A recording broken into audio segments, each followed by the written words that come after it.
Welcome to Atharva crack competition. সবাইকে স্বাগত জানাই। আমি রঞ্জিত বর্মন। আজকে শুক্রবার। আমরা প্রতি সপ্তাহে সপ্তাহে তিন দিন সোম বুধ শুক্র 6টা থেকে আমরা জেনারেল সায়েন্সের কোয়েশ্চেন্স দিয়ে থাকি। মনে রাখবে, আগামীতে সব থেকে বড় এক্সাম অল ইন্ডিয়া বেসিস, সেটা হচ্ছে আরআরবি এনটিপিসি, এবং পশ্চিমবঙ্গের সব থেকে বড় exam WBCS preliminary.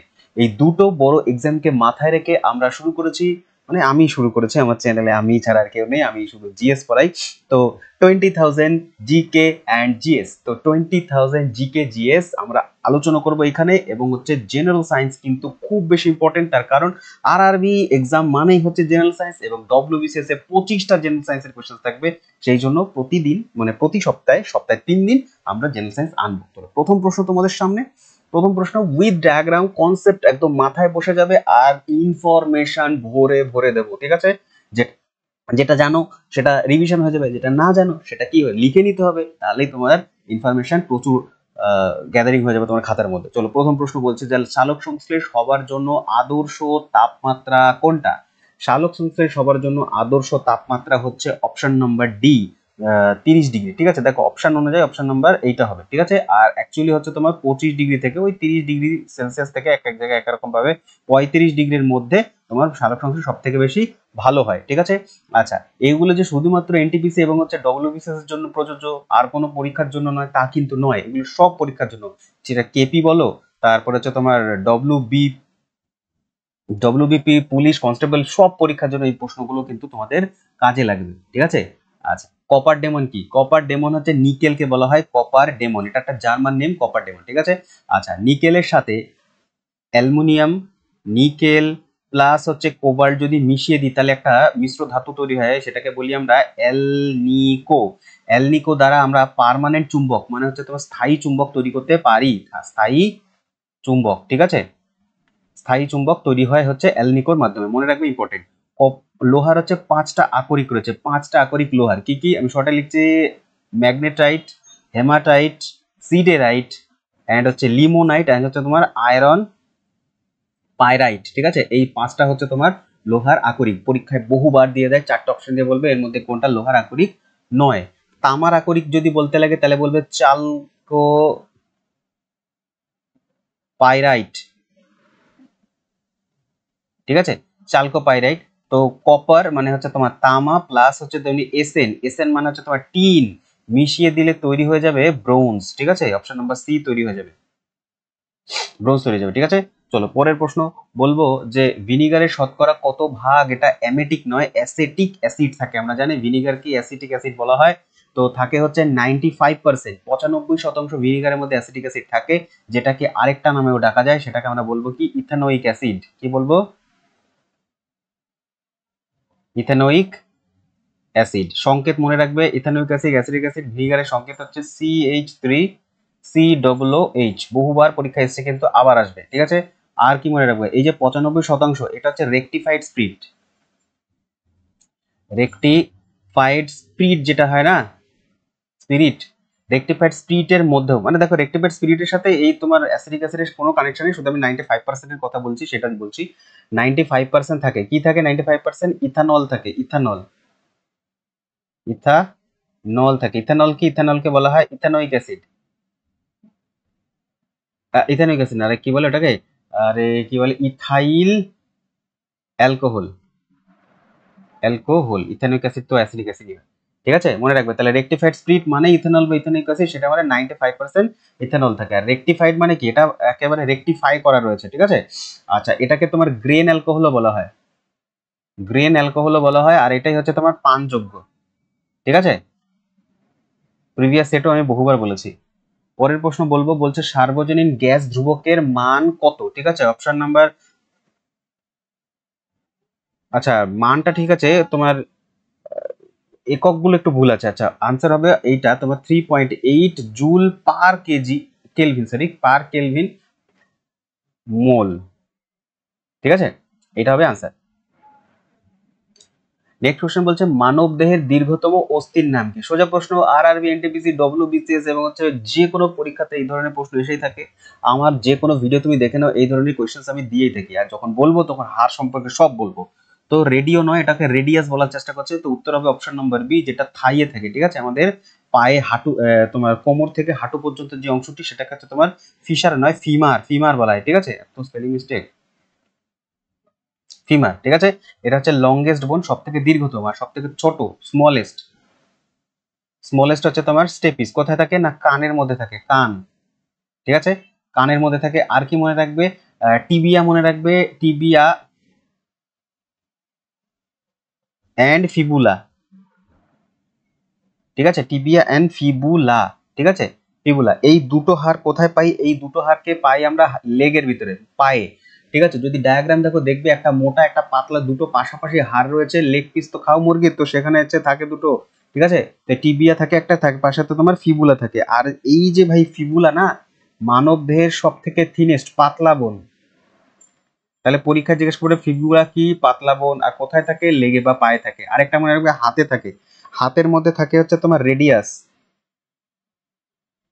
Radius and আলনা, আলনা, ঠিক আছে? রেডিয়াস অ্যান্ড আলনা কোথায় থাকে? হাত। বেশ, লিগামেন্টের কথা মনে রাখবে, লিগামেন্ট, লিগামেন্ট হচ্ছে কি? লিগামেন্ট হচ্ছে বোন টু বোন, মানে আমাদের দুটো বোনকে, বোন টু বোন দুটো হাড়কে জুড়তে লিগামেন্ট লাগে। আর হচ্ছে তোমার আরেকটা আছে লিগামেন্ট, যা টেন্ডন, পরীক্ষায় বহুবার আসে কিন্তু কনফিউশন হয়ে যাবে, ঠিক আছে? টেন্ডন, টেন্ডন হচ্ছে তোমার মাসলস আর হচ্ছে বোন, মাসলস প্লাস বোন, হাড় এবং হচ্ছে মাসলসকে জুড়তে টেন্ডন কাজে লাগে। পরের প্রশ্ন বলছে কার্বলিক অ্যাসিডের রাসায়নিক নাম কি? কার্বলিক অ্যাসিডের রাসায়নিক নাম, প্রিভিয়াস ভিডিও যদি আমার দেখে থাকো লেকচার 1 2 3 4 ছাড়াও আরো প্লেলিস্ট যাবে তোমার একদম ডেসক্রিপশন বক্সে দেখবে ফার্স্ট যে লিঙ্কটা রয়েছে ওইটা হচ্ছে আমার এই প্লেলিস্টের লিঙ্ক, চলে যাবে দেখবে ভুরি ভুরি সায়েন্সের কোশ্চেন আলোচনা করেছি আমি এর মাধ্যমে। তো এগুলো পাতি কোশ্চেন, এগুলো বহুবার আমি বলে দিয়েছি। কার্বলিক অ্যাসিড কি? কার্বলিক অ্যাসিড হচ্ছে, আরে কার্বলিক অ্যাসিড তো ফেনল, ফেনল, ফিনল হয়ে গেছে, ঠিক আছে? তো এই উত্তরটা হবে ফেনল, হচ্ছে কার্বলিক অ্যাসিড। আর কার্বলিক অ্যাসিড বা ফেনলের সংকেত মনে রাখবে, ইম্পর্টেন্ট খুবই, মনে রাখবে কার্বন আছে C6H5OH, এটা হচ্ছে কার্বলিক অ্যাসিডের বা ফেনলের সংকেত। বেনজিন, এটাও খুব গুরুত্বপূর্ণ, বেনজিনের সংকেত হচ্ছে C6H6, এটা হচ্ছে তোমার বেনজিনের ইয়ে। বেনজিন কি আবিষ্কার করেছে? ইম্পর্টেন্ট নেম, বেনজিন আবিষ্কার করেছে মাইকেল ফ্যারাডে, ঠিক আছে? মাইকেল ফ্যারাডে বেনজিন আবিষ্কার করে। পরের প্রশ্ন বলবো, বলছে যে সমস্ত উদ্ভিদ বরফের ওপর জন্মায় তাদেরকে কি বলে? কোথায় জন্মায়? না বরফের ওপরে জন্মায়। তো ক্রায়োসাইট, দেখো ঠান্ডা, বরফ মানে কি? ঠান্ডা। যদি খুবই লো টেম্পারেচারের কথা বলে না, লো টেম্পারেচারের কথা, তখনই একটা ক্রায়ো নামক একটা শব্দ আসবে, সেটাকে ক্রায়োজেনিক ইঞ্জিনও বলা হয়। তো অপশন নাম্বার ক্রায়োসাইট বলা হয় ওগুলোকে, ঠিক আছে? ক্রায়োসাইট, ঠিক আছে? ক্রায়োজেনিক ইঞ্জিন হয় না, যে হচ্ছে তোমার লিকুইড অক্সিজেন লিকুইড হাইড্রোজেন দিয়ে ক্রায়োজেনিক ইঞ্জিন তৈরি করা হয়। আচ্ছা, হ্যালোপাইট কাকে বলে? হ্যালোফাইট বলা হয় হচ্ছে তোমার কোথায় বলে? স্যালাইন সয়েল, স্যালাইন সয়েল মানে হচ্ছে লবণাক্ত মাটি, লবণাক্ত মাটি, ঠিক আছে? আচ্ছা বেশ, চলো পরের প্রশ্ন। কি জানো হচ্ছে কারেন্ট নেই, বিদ্যুৎ নেই, তো বিদ্যুৎ ছাড়া আমি ভিডিও রেকর্ডিং করছি, তো ঘেমে একেবারে অবস্থা খারাপ হয়ে রয়েছে। আর তার মধ্যে খুব কষ্ট করে একটা ভিডিও রেকর্ডিং করছে, ওই জন্য হ্যান্ড রাইটিং এদিক ওদিক। এমনিও আমার পেন ট্যাবের মধ্যে লেখার অভ্যাস নেই, আমি দীর্ঘদিন আজকে হোয়াইট বোর্ডে পড়িয়ে এসেছি।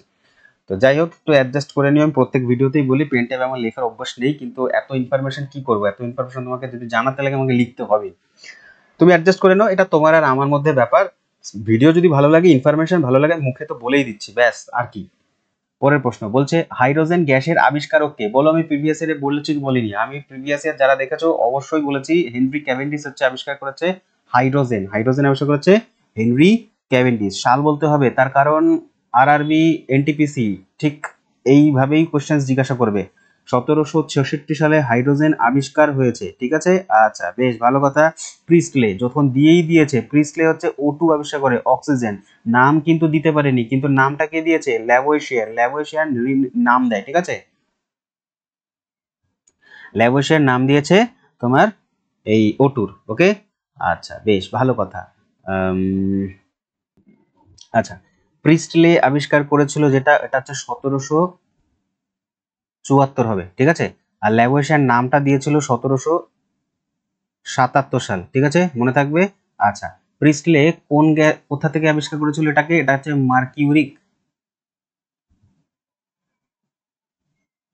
Mercuric oxide, HgO, mercuric oxide মানে হচ্ছে তোমার পারদ অক্সাইড থেকে আবিষ্কার করেছিল। পরের প্রশ্ন বলবো হচ্ছে, উদ্ভিদ গ্লুকোজ সঞ্চিত রাখে, উদ্ভিদ হচ্ছে গ্লুকোজ সঞ্চিত রাখে কি হিসাবে তোমার মনোস্যাকারাইড, সেলুলোজ, শ্বেতসার নাকি গ্লাইকোজেন? তো উত্তর কোনটা নেবে? উত্তর নেবে হচ্ছে অপশন নাম্বার সি, শ্বেতসার হিসাবে, যেটাকে আমরা স্টার্চ বলি। স্টার্চ, খুব পরীক্ষার জন্য গুরুত্বপূর্ণ কোয়েশ্চেন। স্টার্চ হিসাবে উদ্ভিদ তার গ্লুকোজকে সঞ্চিত রাখে, কিন্তু মানব দেহে কিভাবে সঞ্চিত হয়? গ্লাইকোজেন রূপে। এটা হচ্ছে তোমার হিউম্যান বিংসে, ঠিক আছে। হিউম্যান বিং কোথায় সঞ্চিত হয়? কোথায় সঞ্চিত হওয়ার আগে যেটাকে বলি glucose, glucose to glucose to glycogen হয়, গ্লাইকোজেন, ঠিক আছে। আর এই প্রসেসটাকে কি বলে? এই প্রসেসটাকে বলে গ্লাইকোজেনেসিস, গ্লাইকোজেনেসিস, ঠিক আছে, গ্লাইকোজেনেসিস। কোথায় হয় এই গ্লাইকোজেনেসিস? এটা হয় হচ্ছে তোমার লিভারে। কোথায় হয় ভাই? লিভার। লিভার মানে হচ্ছে আমাদের যকৃতের মধ্যে গ্লাইকোজেনেসিস হয়, গ্লুকোজ কনভার্ট করা হয় গ্লাইকোজেনে। আর এই গ্লাইকোজেন হিসাবেই হচ্ছে গ্লুকোজটা সঞ্চিত থাকে। কোথায় সঞ্চিত থাকে? মাসলস মানে পেশিতে। কোথায় সঞ্চিত থাকে? পেশিতে সঞ্চিত থাকে। চলো পরের প্রশ্ন বলবো আমরা। নেক্সট কোশ্চেন বলছে, আকাশ নীল রঙের হয়, তার কারণ কি? আকাশ হচ্ছে তোমার নীল রং হয় প্রতিফলন, নিক্ষেপ, বিচ্ছুরণ নাকি হচ্ছে তোমার প্রতিসরণ? উত্তর হবে স্ক্যাটারিং। স্ক্যাটারিং কোনটা? বিচ্ছুরণ? বিচ্ছুরণই মনে হয় নাকি? Scattering of light, scattering of light, ঠিক আছে। যার তরঙ্গ দৈর্ঘ্য ছোট সে স্ক্যাটার্ড বেশি হয়, আর যার তরঙ্গ দৈর্ঘ্য বেশি তার স্ক্যাটারিং কম হয়। সেই কারণে কি হয়, যেহেতু নীল রঙের তরঙ্গ দৈর্ঘ্য ছোট্ট ছোট্ট একদম কম হয়, সেই কারণে আকাশেই ছড়িয়ে যায়। এই জন্য আকাশকে আমরা নিচ থেকে দেখলে কি মনে হয়? না নীল কালারের মনে হয়। কিন্তু ছড়ায় কেন? বাধাপ্রাপ্ত হয় বলে কিসে? না ডাস্টে। এই যে ডাস্ট পার্টিকেলস গুলো রয়েছে আমাদের, সেই ডাস্ট পার্টিকেলস এর মধ্যে ছোট ছোট ছোট ছোট ডাস্ট পার্টিকেলস গুলো রয়েছে, এই পার্টিকেলের ধাক্কা খেয়ে কি হয়, এরা বিক্ষিপ্ত হয়ে যায় ব্লু লাইট, ঠিক আছে। সেই জন্য আমরা নিচ থেকে আকাশকে ব্লু দেখি। একই রকম ভাবে যদি আমরা উপর থেকে দেখি, বিমান থেকে নিচের দিকে তাকাবে, ওপর দিকে তাকাই না, বিমান থেকে যদি তুমি ওপর দিকে তাকাও প্লেন থেকে, তাহলে আকাশকে লাগবে কালো। তার কারণ হচ্ছে বিমানের ওপরে যেটা স্ট্র্যাটোস্ফিয়ার, ওইখানে কোনো রকমের ডাস্ট থাকে না, সেই কারণে স্ক্যাটারিং হয় না, তাই ব্লু আলো ওখানে বিচ্ছুরিত হয় না, ঠিক আছে। সেই জন্য আমরা কালো দেখি। তাহলে আকাশ, যদি আমরা প্লেন থেকে উপর দিকে তাকাই, আকাশ লাগবে কালো রঙে, ঠিক আছে। আচ্ছা, এর বললাম কি, যদি তরঙ্গ দৈর্ঘ্য বেশি হয় তাহলে স্ক্যাটারিং হয় লিস্ট, কম হয়। এই কারণে লাল আলোর তরঙ্গ দৈর্ঘ্য বেশি, তো তাই হচ্ছে তোমার বিক্ষিপ্তন কম হয়, বা তোমার আহ, তোমার কি বলে, তোমার স্ক্যাটার্ড কম হয়, সেই জন্য দূর থেকে দেখতে পারি। সেই জন্য স্ক্যাটারিং কম হওয়ার কারণে রেড লাইট হিসাবে আমরা বিপজ্জনক সংকেতকে আমরা চিহ্নিত করে থাকি। মনে থাকবে কনসেপ্ট। দেখো, একটা প্রশ্নের মধ্যে এতগুলো কনসেপ্ট বলে দিলাম। পরের প্রশ্ন বলবো, বলছে অ্যালকোহলের হিমাঙ্ক কত, মানে অ্যালকোহল ফ্রিজিং পয়েন্ট কত, অ্যালকোহল কত ইয়েতে জমে যাবে, ঠিক আছে। অপশন নাম্বার সি হবে মাইনাস, আচ্ছা আমার একটু গড়বড় বলে মনে হচ্ছে অপশন, এটা তো হওয়ার কথা নয়, ঠিক আছে, আমি বলে দিচ্ছি আনসার, ঠিক আছে। উত্তর হবে -114 ডিগ্রি সেলসিয়াসের মধ্যে তোমার অ্যালকোহল হিমায়িত হয়ে যায়। কিন্তু এখানে একটা কথা মনে রাখতে লাগবে, অ্যালকোহল বিভিন্ন ধরনের হয়, ঠিক আছে, যেটা ইথানল হতে পারে, মিথানল হতে পারে। তো ডিপেন্ড করবে, এই যে তার ফ্রিজিং পয়েন্টটা ডিপেন্ড করবে যে কোন টাইপের অ্যালকোহল। কিন্তু ইথানল যেটা, সেটা হচ্ছে তোমার -114 ডিগ্রি সেলসিয়াসে। তো এটা আমার হওয়া মনে হয় উচিত ছিল 130 ডিগ্রি, এটাই হওয়া উচিত ছিল। তো এরকম আর কি স্পেলিং মিস্টেক হয়ে গেছে, মানে তোমার, হ্যাঁ, টাইপিং মিস্টেক হয়ে গেছে। যাই হোক, পরের প্রশ্ন বলবো প্রথম, এটা হচ্ছে, এত যদি বানান ভুল থেকে দাঁড়ায়, যে ছেলেটা টাইপ করে না, ধরবো কালকে গিয়ে। প্রশমন কথার বলার চেষ্টা করছে এখানে, প্রশমন, ঠিক আছে। প্রশমন জলের পিএইচ ভ্যালু কত? প্রশমন মানে হচ্ছে তোমার বলতে চাইছে বিশুদ্ধ জল। আর বিশুদ্ধ জলের আমরা জানি যে 0 থেকে 7, 7 থেকে 40। যত আমরা 40-এর দিকে আসবো তত হচ্ছে তোমার বেসিক মানে হচ্ছে ক্ষার হয়ে যাবে, যত 0-এর দিকে থাকবো তত আমরা অ্যাসিডিক হয়ে যাবে, ঠিক আছে। তত আমাদের অ্যাসিডিক হয়ে যাবে, তার মানে মাঝখানে যে থাকবে সে হচ্ছে প্রশমন হবে। তাহলে জল যদি বিশুদ্ধ হয়, প্রশমিত হয়, তাহলে অপশন নাম্বার ডি স্বাদ হওয়ার কথা, আর অ্যাসিডিক মানে নিচের দিকে যাবে। ঠিক আছে। আচ্ছা, পরের প্রশ্ন বলছে নিম্নলিখিত কোনটি বেঞ্চ জীব নয়? আচ্ছা, বেঞ্চ জীব, উত্তর অপশন নাম্বার বি প্রবাল হচ্ছে বেঞ্চ জীব, বেঞ্চ প্রাণী। ঠিক আছে। আচ্ছা, স্পঞ্জ জানো হচ্ছে জলজ, জলের তলায় হয় যে সুন্দর সুন্দর, আমি একটা তোমাকে ডায়াগ্রাম দেখাচ্ছি তাহলে পন্স বুঝতে পারবে। এই যে এইটা হচ্ছে তোমার পন্স। ঠিক আছে, এই যে দেখতে পাচ্ছ, এই অ্যানিমালটা সমুদ্রের তলায় হয়ে যায়, এটা হচ্ছে তোমার পন্স। ওকে। পরের প্রশ্ন বলছে বেতারের আবিষ্কারতা কে? বেতার বা রেডিও ওয়েভ, রেডিও ওয়েভ আবিষ্কার করেছে option number A Marconi. Marconi আবিষ্কার করেছে বেতার বা রেডিও। আর হচ্ছে বেয়ার্ড লগি আবিষ্কার করেছে টিভি, টেলিভিশন। ফ্যারাডে হচ্ছে তোমার অনেক কিছু আবিষ্কার করেছে। তার আগে জ্যোতি বসু বলছি তোমার, জগদীশ চন্দ্র বসু সম্পর্কে বলি। জগদীশ চন্দ্র বসু হচ্ছে বসু বিজ্ঞান মন্দির 1917 সালে আবিষ্কার করে, 1917। তো 1917 সালে যে বসু বিজ্ঞান মন্দির সেটা কলকাতাতে রয়েছে, এটা ডব্লিউবিসিএস মেন্স এর কোশ্চেন। ঠিক আছে। এবার ফ্যারাডে সম্পর্কে যদি 1 2 3 4 করে বলতে লাগে, 1 নম্বর ফ্যারাডে আবিষ্কার করেছে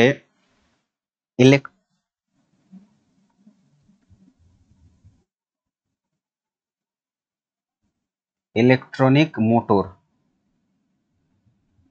ওকে। 2 নম্বর বলবো কি আবিষ্কার করেছে, একটু আগেই বললাম আমি, বেনজিন। ওকে, বেনজিন।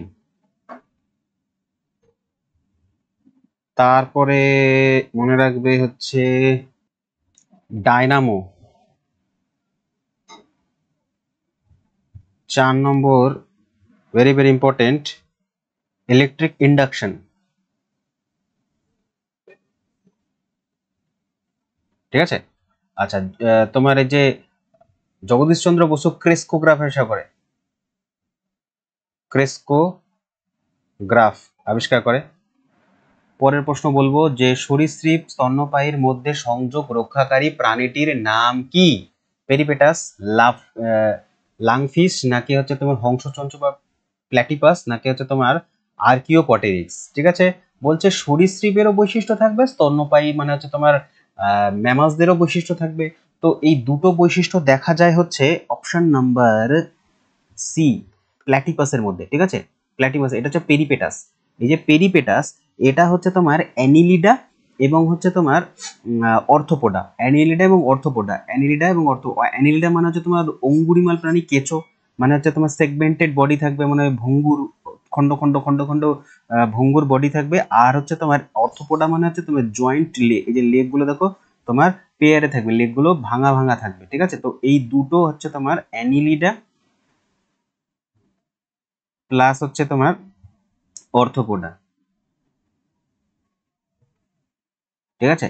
এই দুটোর সংমিশ্রণে তৈরি হয় হচ্ছে তোমার পেরিপেটাস। ঠিক আছে। আচ্ছা বেশ, স্তন্যপায়ী ম্যামালস এন্ড হচ্ছে তোমার স্তন্যপায়ী যে এটা হচ্ছে তোমার প্ল্যাটিপাস। আর্কিওপটেরিক্স এর ছবি দেখি। আর্কিওপটেরিক্স হচ্ছে এই যে আর্কিওপটেরিক্স দেখতেই পাচ্ছ, আর্কিওপটেরিক্স হচ্ছে এও একটি কানেক্টিং লিঙ্ক। এটা হচ্ছে তোমার রেপটাইলস এবং বার্ড, দেখো পাখির মতন দেখতে, সুতরাং হচ্ছে বার্ড তো হবে, বার্ড মানে হচ্ছে তোমার অ্যাভিস, অ্যাভিস প্লাস হচ্ছে এর মধ্যে তোমার রেপটাইলস এর বৈশিষ্ট্য দেখা যায়। ঠিক আছে। তো এগুলোকে বলে যখন দুটো এর মধ্যে তোমার প্রজাতির মধ্যে বৈশিষ্ট্য বর্তমান থাকে তখন তাকে সেগুলোকে বলা হয় কানেক্টিং লিঙ্ক। ঠিক আছে। কি বলে? Connecting link. তো এটা হচ্ছে বার্ড এবং হচ্ছে রেপটাইলের কানেক্টিং লিঙ্ক। ওকে। যেমন দেখো উইংস আছে কিন্তু নখ আছে, নখ যুক্ত, তো এটা রেপটাইলের ক্যারেক্টার। তারপরে তোমার মানে তোমার ঠোঁট আছে, চঞ্চু আছে, যেটা হচ্ছে তোমার বার্ড, কিন্তু হচ্ছে এটা হচ্ছে তোমার রেপটাইলের ক্যারেক্টার। কেন? তার কারণ হচ্ছে টুথ হচ্ছে তোমার দাঁত যুক্ত। ঠিক আছে। দাঁত যুক্ত হচ্ছে ইয়ে তোমার ইয়েটা কি বলে এটাকে, ঠোঁটটা। ঠিক আছে। আবার ফেদার রয়েছে এটার মধ্যে, তো ফেদার কাদের মধ্যে থাকে? বার্ড থাকে, অ্যাভিয়ান্স ক্যারেক্টার এটা। তো এইগুলো বৈশিষ্ট্য হচ্ছে তোমার অ্যাভিস এবং হচ্ছে রেপটাইলের ক্যারেক্টার বৈশিষ্ট্য থাকে দুটো একই। ভারী জলের সংকেত কি? ভারী জলের সংকেত হচ্ছে D2O। D2O ভারী জলের সংকেত হচ্ছে D2O, যেটাকে আমরা ডয়টেরিয়ামও বলে থাকি, ডয়টেরিয়াম অক্সাইডও বলে থাকি। আর এটা হচ্ছে তোমার কুলেন্ট হিসেবে ব্যবহার করা হয়। কুলেন্ট কোথায় কুলেন্ট হিসেবে ব্যবহার করা হয় ভাই? কুলেন্ট হিসেবে ব্যবহার করা হয় কি বলে এটাকে, আরে নিউক্লিয়ার রিঅ্যাক্টরে ঠান্ডা করবার জন্য কুলেন্ট হিসেবে ভারী জল ব্যবহার করা হয়, যেটা হচ্ছে হাইড্রোজেনের হাইড্রোজেনের মোট 3টি আইসোটোপ থাকে, তার মধ্যে একটা হচ্ছে তোমার ডয়টেরিয়াম। ঠিক আছে, ভারী জল। পরের প্রশ্ন বলবো, গয়টার যে অঙ্গে হয় তার নাম কি? মানে কথা গয়টার একটা রোগ, এটা হচ্ছে মানবদেহের কোন অঙ্গে হয়ে থাকে? তো ছবি দেখাবো। গয়টার হয় হচ্ছে তোমার থাইরয়েড গ্রন্থিতে। কোথায় হয় না? থাইরয়েড গ্রন্থিতে। থাইরয়েড কোথায় না? গলাতে রয়েছে। গলায় হচ্ছে তোমার থাইরয়েড গ্ল্যান্ড। এখানে কি হয়? T3 মানে হচ্ছে তোমার থাইরক্সিন হরমোন ক্ষরিত হয়। যখন এই থাইরক্সিন হরমোন কম ক্ষরিত হবে, তখন এই যে থাইরয়েড গ্ল্যান্ডটা হচ্ছে ফুলতে শুরু করবে, তার মানে গলা ফুলে যাবে। গলার ভেতরে তোমার থাইরয়েড হচ্ছে তো। আর যে থাইরক্সিন, এই হরমোনটাকে নিয়ন্ত্রণ করা হচ্ছে তোমার আয়োডিন। ঠিক আছে, তো আয়োডিন কম, থাইরক্সিন কম, তো থাইরয়েড ফুলতে শুরু করবে। ঠিক আছে, আচ্ছা ছবিটা এই যে দেখো, এটা হচ্ছে দেখো থাইরয়েড গ্ল্যান্ড, এই যে নর্মাল থাইরয়েড গ্ল্যান্ড, এইচ এর শেপ দেখতে, গলার মধ্যে এইচ শেপ এরকম থাকে, এইচ শেপ। তো যখনই এটা তোমার থাইরক্সিন কম ইয়ে হবে, তখনই এরকম আস্তে আস্তে আস্তে আস্তে গ্ল্যান্ডটা কি হবে? ফুলতে শুরু করে, এনলার্জড হয়ে যাবে। ঠিক আছে, তো এইরকম হয়ে যাবে, এটাকে বলা হয় গয়টার। গয়টারের পরবর্তী যেই রোগটা, সেটাকে বলা হয় মিক্সিডিমা। ঠিক আছে,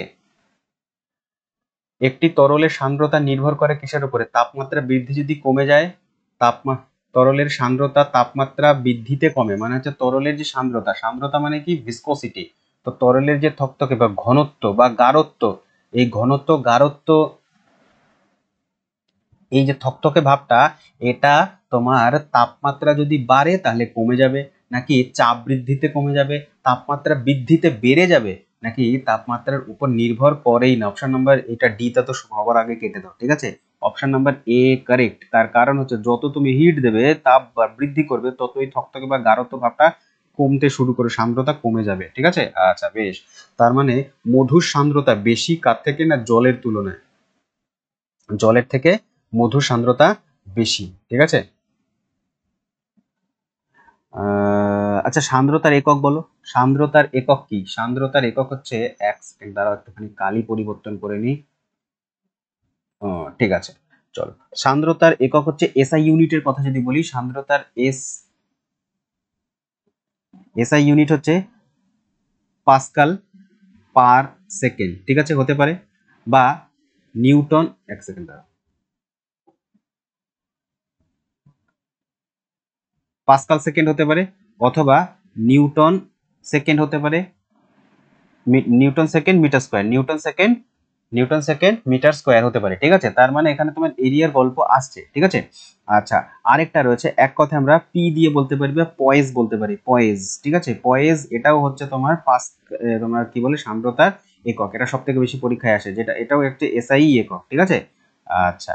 আর ভিস্কোমিটার একটা ইয়ে রয়েছে তোমার, কি বলে যন্ত্র রয়েছে, নাম হচ্ছে ভিস্কো মিটার। এই ভিস্কোমিটারের সাথে তোমার ব্লাড বা রক্তের ভিসকোসিটি নিয়ন্ত্রণ করা, যে রক্ত কতটা গাঢ় হচ্ছে বা কি। ঠিক আছে, ভিস্কোমিটারের সাহায্যে রক্তের সান্দ্রতা নিয়ন্ত্রণ করা হয়, মানে নির্ণয় করা হয়। অ্যালাম হলো একটি কি? পূর্ণ লবণ, বাই লবণ, দ্বি লবণ না ক্ষারীয় লবণ? অ্যালাম হচ্ছে তোমার একটি দ্বি লবণ। ঠিক আছে, দ্বি লবণ। বাই লবণ দ্বি লবণ তো একই হয়, যাই হোক, দ্বি লবণ। এলিসা স্টার দাও, ভেরি ভেরি ইম্পর্টেন্ট কোশ্চেন, খুবই গুরুত্বপূর্ণ প্রশ্ন। বলছে এলিসা টেস্ট কোন রোগের সাথে যুক্ত? এলিসা টেস্ট হচ্ছে তোমার, উত্তর হবে অপশন নাম্বার ডি, এইডস এর সাথে যুক্ত। ক্যান্সার নির্ণয় করা হচ্ছে তোমার বায়োস্পি বায়োস্পি টেস্ট। ওকে, আচ্ছা বেশ। ইশিহারা টেস্ট, ইশিহারা টেস্ট এটা হচ্ছে তোমার কালার ব্লাইন্ডনেস তো।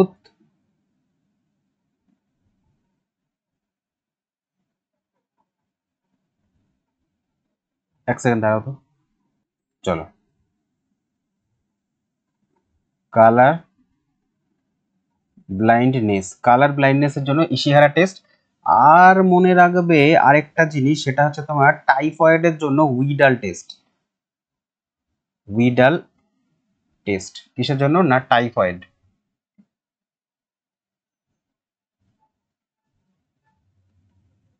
পরের প্রশ্ন, নেক্সট কোশ্চেন বলছে যে পদ্ধতিতে এলপিজি সিলিন্ডার হতে গ্যাস মুক্ত হয়, মানে তুমি এলপিজি সিলিন্ডার খুলেছো, এলপিজি যেই খুলেছো তখন গ্যাস বেরিয়ে আসে, কিন্তু কোনে, প্রেসারে, ডিফিউশনে নাকি ভেন্টিলেশনে নাকি অ্যাফিউশনে? উত্তর হবে ডিফিউশন পদ্ধতিতে বা ব্যাপন পদ্ধতিতে ভেতর থেকে এলপিজি গ্যাস বেরিয়ে আসে। এলপিজির মধ্যে তোমার প্রোপেন, বিউটেন এন্ড আইসোবিউটেন থাকে।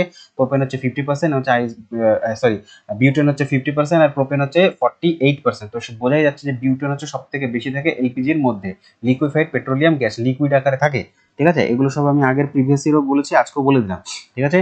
আচ্ছা নেক্সট কোশ্চেন বলবো। আচ্ছা আরেকটা কথা বলি, যে এলপিজি খুললে যে একটা গ্যাস আসে, গন্ধ আসে, ওই গন্ধটা কিসের? ওটা হচ্ছে তোমার মিথাইল মার্কেপটেন, মিথাইল মার্কেপটেনের গন্ধ ওটা, ঠিক আছে? তার কারণ হচ্ছে এলপিজি হচ্ছে তোমার কোনো গন্ধ নেই, তো লিক হলে বুঝতে পারবো না, সেই জন্য একটা স্মেলিং এজেন্ট দেওয়া হয়, সেই স্মেলিং এজেন্টটার নাম হচ্ছে মিথাইল মার্কেপটেন।